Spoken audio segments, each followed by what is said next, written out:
salam sejahtera bagi kita semua. Perkenalkan, saya Wahyujati Diah Utami, dosen Prodi Terapi Gigi, jurusan Kesehatan Gigi Politeknik Kesehatan Semarang dengan NIDN 4023058701. Saya mengajar sesuai dengan bidang keilmuan yang saya miliki, yaitu Kesehatan Gigi Komunitas. Salah satu mata kuliah yang saya ampu adalah pelayanan asuhan kesehatan gigi masyarakat yang akan saya paparkan pada kesempatan ini. Mata kuliah pelayanan asuhan kesehatan gigi masyarakat ini merupakan mata kuliah inti yang terdiri dari 4 SKS yang dibagi lagi menjadi 1 SKS teori dan 3 SKS lapangan. Mata kuliah ini dapat diambil oleh mahasiswa semester genap, yaitu semester 6. Setelah mengikuti mata kuliah ini, mahasiswa diharapkan 1. Dapat melakukan pengumpulan data kesehatan gigi. Yang kedua, melakukan identifikasi masalah kesehatan gigi. Kemudian menentukan prioritas masalah, menyusun rencana pelaksanaan kegiatan atau plan of action, mengimplementasikan pelayanan asuhan kesehatan gigi dari masyarakat, kemudian melakukan evaluasi pelayanan asuhan kesehatan gigi di masyarakat. Materi yang diajarkan dalam mata kuliah ini meliputi pengumpulan data kesehatan gigi dan mulut di masyarakat dengan melakukan survei, yaitu mengumpulkan informasi maupun keterangan yang berhubungan dengan kesehatan gigi yang dapat dilakukan melalui pengamatan, wawancara, menggunakan angket, dan pengukuran status kesehatan gigi yang terdiri dari OHIS, DEFT, DMFT, dan CPITN. Mata kuliah ini disampaikan dalam bahasa Indonesia dengan metode DIE, yaitu Delivery, Interaction, and Assessment. Penyampaian materi pembelajaran dilakukan dengan metode ceramah dengan tatap muka secara langsung. Sebagai upaya meningkatkan keaktifan mahasiswa, saya membuka pertanyaan dan ruang diskusi supaya mahasiswa dapat berpikir kritis dan menyampaikan pendapatnya secara terbuka. Asesmen yang dilakukan dalam mata kuliah ini terdiri dari 4 poin, yaitu 20% nilai tugas, 15% nilai UTS, 15% nilai UAS, dan 50% nilai praktikum lapangan. Berikut adalah video pembelajaran mata kuliah pelayanan asuhan kesehatan gigi masyarakat dengan materi pengumpulan data pelayanan asuhan kesehatan gigi di masyarakat. Selamat menyaksikan. Selamat pagi semuanya. Pagi, Ibu. Assalamualaikum warahmatullahi wabarakatuh. Waalaikumsalam warahmatullahi wabarakatuh. Gimana kabarnya hari ini? Alhamdulillah. Puji syukur pada hari ini kita bisa berkumpul kembali pada mata kuliah pelayanan asuhan kesehatan gigi masyarakat, ya. Jadi pada pertemuan kedua ini kita akan belajar tentang bagaimana melakukan pengumpulan data kesehatan gigi pada masyarakat, ya. Jadi gambaran dari mata kuliah ini nanti Anda diharapkan dapat melakukan pengumpulan data kesehatan gigi dengan menggali informasi-informasi yang ada di masyarakat. Jadi informasi itu bisa kalian gali dengan cara melakukan pengamatan, melakukan observasi,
dari kemarin ya. Jadi pelayanan kesehatan gigi masyarakat itu dilakukan secara berkesinambungan terus-menerus untuk menyelesaikan permasalahan yang ada di masyarakat. Terus kegiatannya apa aja itu pelayanan kesehatan masyarakat yang kemarin kita pelajari? Upayanya ada upaya promotif, preventif, dan juga kuratif. Ya. Jadi ini anak-anak hebat-hebat semua ya. Jadi kemarin memperhatikan dan masih fresh sekali ingatannya. Ya, jadi untuk melakukan upaya promotif, preventif, dan kuratif ya, tentunya kita akan melakukan pengumpulan data terlebih dahulu. Bagaimana kita mau melakukan kegiatan promotif, preventif, atau kuratif apabila kita tidak mengetahui data-data kesehatan gigi yang ada di masyarakat. Jadi pengumpulan data kesehatan gigi ini adalah mengumpulkan informasi maupun keterangan tentang faktor-faktor yang berhubungan dengan kesehatan gigi sebagai dasar diadakannya suatu program pencegahan ya. Jadi kalau kita mau membuat sebuah program, tentunya kita harus mengetahui dulu data-data permasalahan yang ada di masyarakat tersebut ya. Ya, berbicara tentang pengumpulan data ya. Kalau Anda pada saat ini ya, mungkin secara awam ya, Anda misalnya berperan sebagai seorang masyarakat umum ya. Anda tentunya pernah digali datanya ya. Digali datanya itu misalnya pada saat Anda sakit ya, Anda sakit kemudian periksa ke puskesmas atau ke rumah sakit ya. Di sini ada yang membagikan pengalamannya. Kalau Anda periksa di puskesmas atau di rumah sakit itu, Anda ditanyai apa saja sama petugas kesehatannya? Ya, silakan. Pertama itu ditanya tentang keluhan yang dialami. Tanyain keluhannya ya. Setelah ditanyain keluhannya, kemudian petugas melakukan apa? Pemeriksaan gigi dan ditanya mengenai kebiasaan menjaga kebersihan gigi dan mulut setiap harinya dan apakah ada alergi obat sebelumnya. Oh iya, ya bagus Mbak Dewi ya. Ya, jadi itu termasuk data ya. Jadi Mbak Dewi ditanya keluhannya apa, kemudian ditanya dilakukan pemeriksaan gigi ya, dilihat kondisi giginya ya, kemudian ditanya alergi obatnya apa ya.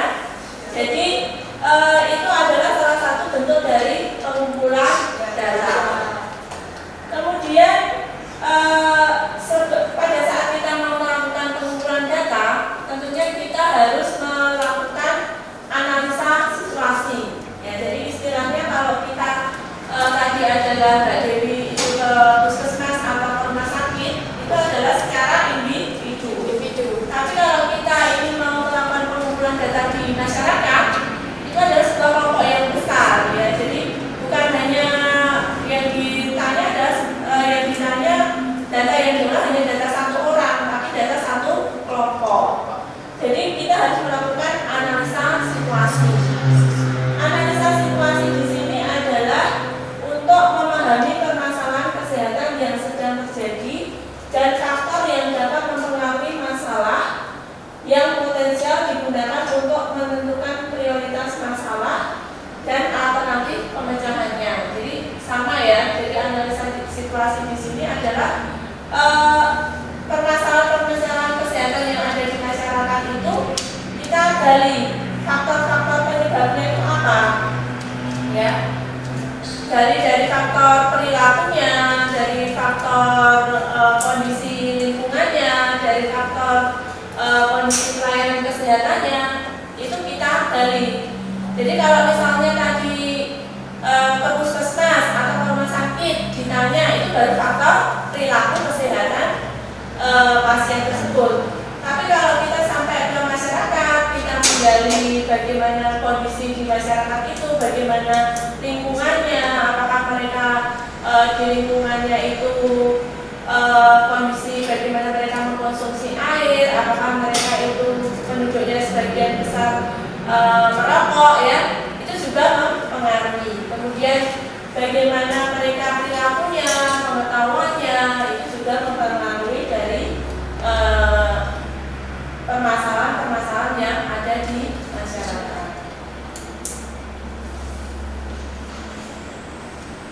Ya, jadi tujuan melakukan analisa situasi ya. Yang pertama adalah memperoleh data informasi tentang ukuran masalah baik secara kuantitatif maupun kualitatif ya. Tentunya Anda tidak asing ya kalau Tuhan mengetik di sini kuantitatif sama kualitatif ya. Kalau Anda mungkin pernah ya di waktu belajar mata kuliah yang lain, kalau data kuantitatif itu data yang seperti apa yang digali misalnya? Pengambilan data status kesehatan gigi meliputi pemeriksaan OHIS, DMFT, dan DEFT. Ya, jadi data kuantitatif itu data yang berhubungan dengan angka ya. Jadi kalau kita melakukan pemeriksaan gigi ya, data kuantitatif yang sering kita ambil itu kan data tentang OHIS, data tentang DMFT, dan DEFT. Kemudian selain itu kalau data kualitatif ya, jadi kalau kualitatif itu berarti kita data-data itu bersifat bukan angka, jadi kita melakukan wawancara, penjelasan dari data yang kita peroleh dari seseorang, itu merupakan data kualitatif. Kemudian memperoleh gambaran tentang faktor-faktor yang mempengaruhi masalah baik secara langsung maupun tidak langsung. Seperti yang baru kita dijelaskan ya. Jadi faktor secara langsung ya tadi perilaku kesehatannya. Faktor secara tidak langsung berarti kita melihat bagaimana kondisi lingkungannya, kondisi masyarakatnya, bagaimana kondisi dari sanitasi kebersihan airnya dan lain sebagainya. Kemudian memperoleh data tentang sumber daya yang potensial digunakan untuk memecahkan masalah-masalah yang ada dan diperoleh data tentang kendala yang dapat menghambat upaya pemecahan masalah. Jadi kalau tadi Anda sudah menyebutkan tentang data ya, kuantitatif sama kualitatif ya.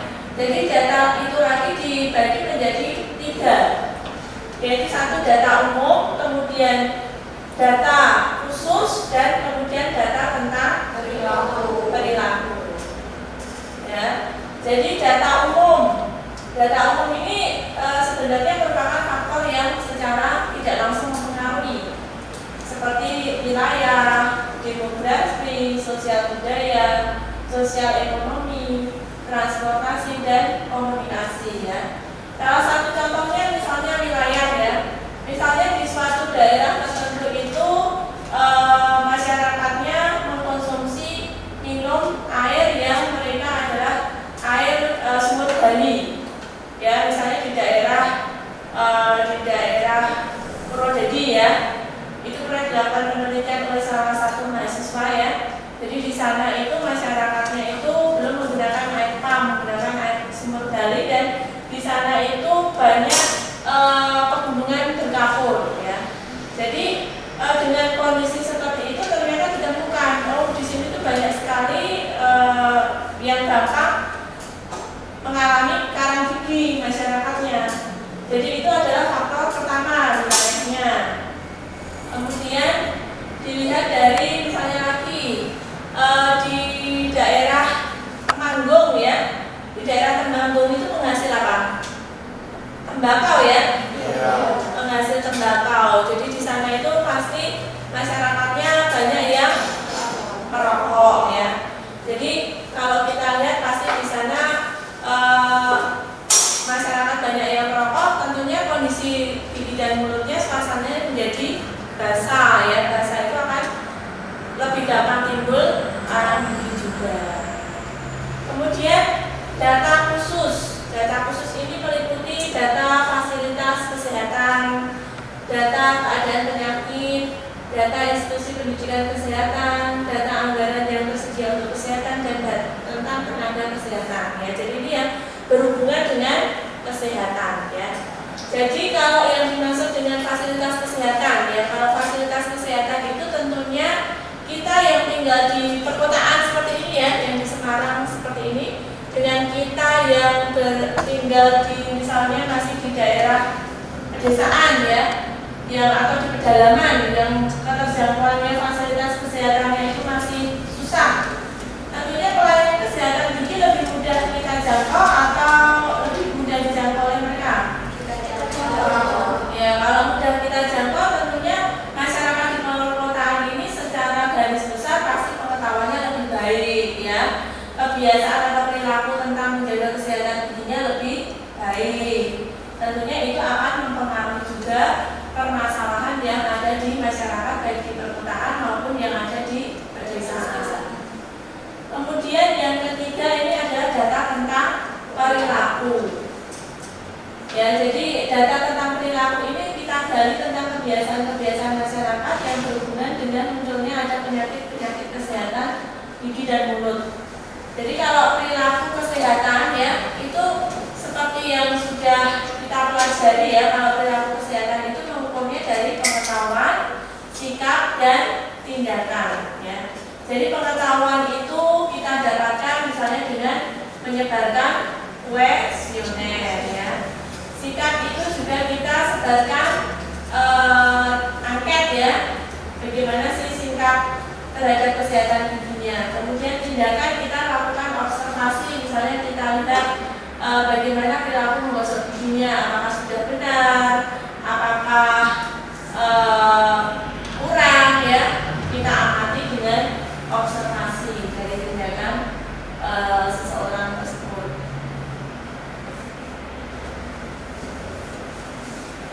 Ya, untuk cara pengumpulan datanya sudah kita singgung ya tadi ya, ada kuesioner, ada wawancara.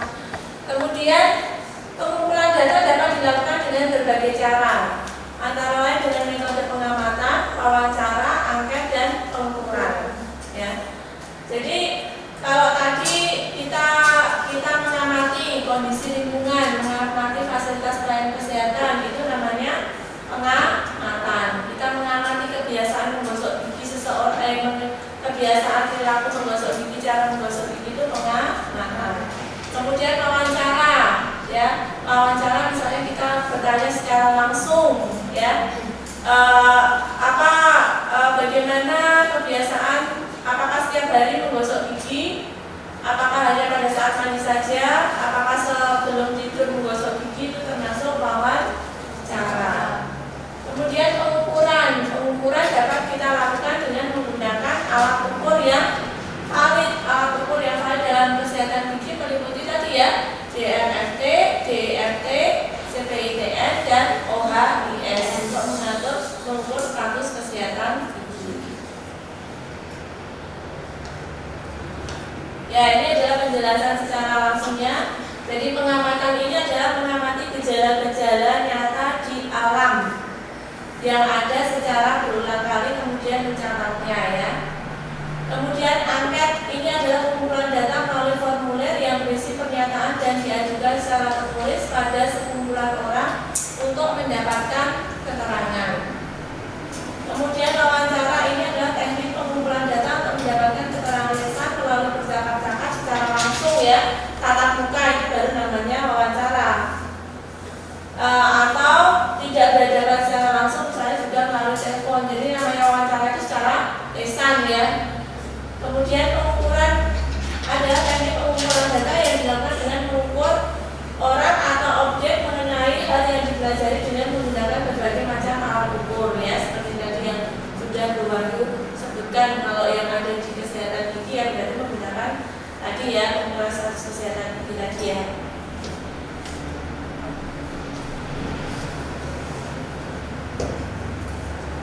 Ya, kalau kita tadi sudah mengetahui bagaimana cara-cara melakukan pengumpulan data ya, kita sekarang akan melakukan proses pengumpulan data dalam pelayanan asuhan kesehatan gigi masyarakat. Ya, yang pertama yang biasa kita gali adalah data tentang tingkat pengetahuan. Data tingkat pengetahuan masyarakat tentang cara memelihara kesehatan gigi dan mulut. Kemudian yang kedua adalah data tentang keterampilan, perilaku atau kebiasaan masyarakat untuk memelihara kesehatan gigi dan mulut. Kalau data keterampilan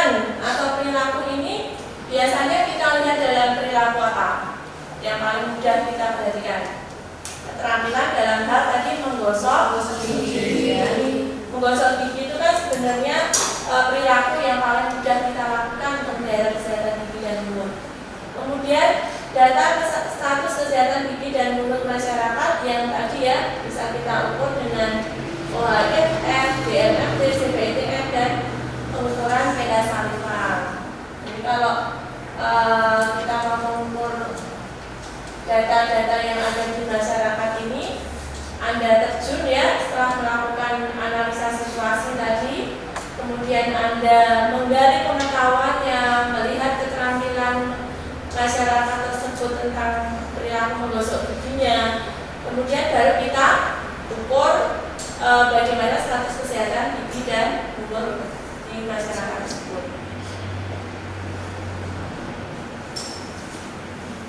Ya, jadi ada dua cara untuk mengumpulkan data sikap perilaku atau kebiasaan masyarakat. Ya, jadi baik secara observasi langsung maupun menggunakan kuesioner. Ya. Jadi kalau observasi itu berarti apa? Mengamati. Jadi kita mengamati responden diminta untuk memperagakan cara menyikat gigi, kemudian menggunakan misalnya kita minta responden itu, walaupun misalnya ya kita suruh responden itu untuk maju ke depan, kita minta untuk memperagakan cara menggosok gigi dengan pantun, ya. Itu akan lebih mudah kita lihat bagaimana keterampilannya. Kemudian yang kedua adalah menggunakan kuesioner. Misalnya responden diminta mengisi daftar checklist ya dengan memberikan tanda centang atau bisa juga dengan kuesioner tentang pengetahuan ya atau multiple choice ya. Jadi Anda bisa nanti menyiapkan instrumen untuk kuesioner maupun instrumen untuk observasi. Nah, ini adalah contoh dari instrumen atau alat ukur yang digunakan. Ini adalah contohnya dari checklist. Apakah Anda mengetahui tentang karies atau lubang gigi? Apakah Anda mengetahui apa penyebab karies? Apakah Anda mengetahui bagaimana proses terjadinya karies? Apakah Anda mengetahui bagaimana cara mencegah terjadinya lubang gigi atau karies? Dan jawaban-jawaban ini nanti kita olah untuk kita jadikan dasar data. Ya, jadi setelah kita tadi mengumpulkan data, ya, tentunya data-data itu kan akan kita olah ya. Jadi kalau kita sudah capek-capek terjun ke masyarakat, kita capek-capek membuat kuesioner, kita capek-capek mengamati perilaku masyarakat, kemudian kita sudah melakukan pemeriksaan, tentunya data-data itu akan kita olah ya. Baik data itu berbentuk angka maupun data itu berbentuk dari tadi jawaban dari wawancara ya, itu kita akan olah. Kemudian kita sajikan ya. Kalau kita cuma olah dalam bentuk angka, misalnya kita di Excel saja ya, kita tidak sajikan dalam bentuk grafik atau dalam bentuk tabel, tentunya akan lebih mudah membacanya apabila disampaikan dalam bentuk tabel atau dalam bentuk grafik.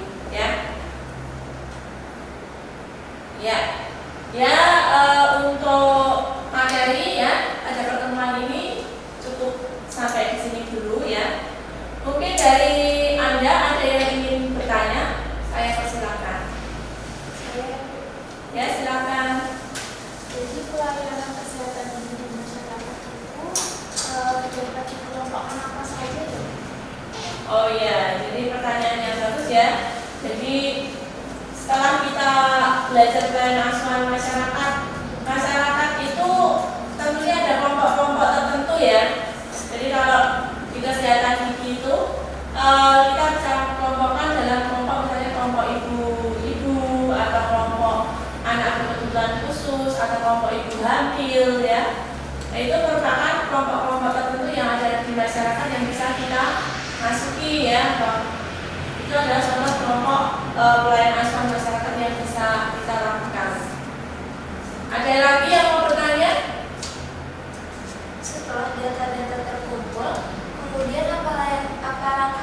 dilakukan selanjutnya? Ya, jadi setelah data terkumpul tadi kemudian disajikan ya, tentunya kita sajikan, kita paparkan di hadapan masyarakat ya. Bisa di tokoh-tokoh atau di pimpinan masyarakat, kita undang RT RW. Ini loh data permasalahan yang ada di masyarakat Anda. Kemudian kita baru mau melakukan program seperti ini. Jadi kita share ya ke masyarakat atau ke perangkat desa agar mereka tahu permasalahannya. Kemudian kita akan melakukan program selanjutnya. Ada yang bertanya lagi? Sebenarnya Ibu, bagaimana melakukan pelayanan asuhan masyarakat pada kelompok ibu-ibu PKK? Oh iya. Ya, jadi kalau kelompok ibu-ibu PKK itu kan tidak usah kita misalnya kumpulkan waktu tertentu ya. Kita bisa datang misalnya pada saat perkumpulan PKK itu ya. Pada saat perkumpulan PKK itu kita selipkan ya. Tentunya jangan datang terus melakukan penyuluhan. Tapi kita kalau namanya pelayanan asuhan ya dimulai dari pengumpulan data. Kita sebarkan dulu kuesioner biar tahu tingkat pengetahuan ibu-ibu PKK itu seperti apa. Setelah itu kita juga misalnya periksa ya, bagaimana kondisi gigi dan mulutnya ibu-ibu itu. Nah, baru setelah itu baru kita olah datanya, kita tentukan kita mau melakukan penyuluhan tentang cara menggosok gigi yang baik dan benar, karena dari hasil data yang kita lihat tadi ternyata ibu-ibu itu pengetahuannya tentang cara menggosok gigi itu masih kurang. Ya, pertanyaan terakhir. Untuk kegiatan pemeriksaan gigi di SD itu apakah sudah termasuk pelayanan asuhan kegiatan masyarakat? Ya bagus. Ya, jadi kalau ini sebenarnya mata kuliah dan asuhan kesehatan masyarakat ini nanti kalian implementasikan di lapangan teorinya ini, kemudian di lapangan nanti Anda akan melakukan praktek kerja lapangan di SD ya. Jadi nanti di SD nanti Anda akan tadi sama mengumpulkan data, kemudian data itu kalian olah, kemudian kalian sajikan ke guru, kemudian kalian implementasikan kegiatan promotif, preventif, dan kuratif ya. Cukup ya untuk sesi diskusi dan tanya jawab ya. Kemudian kita lanjutkan dengan kuis ya, biar pada nggak ngantuk ya, biar pada semangat. Bu Ayu sudah membuat kuis, silakan Anda buka healthy-nya. Di situ ada kuis ya.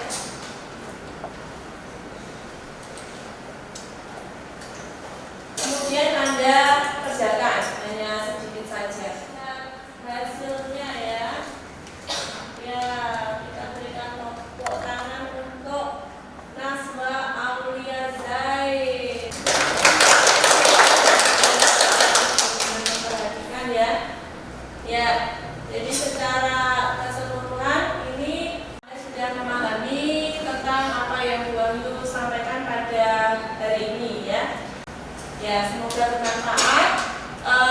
Demikian untuk perkuliahan hari ini. Bu Ayu mohon maaf apabila ada salah tutur kata.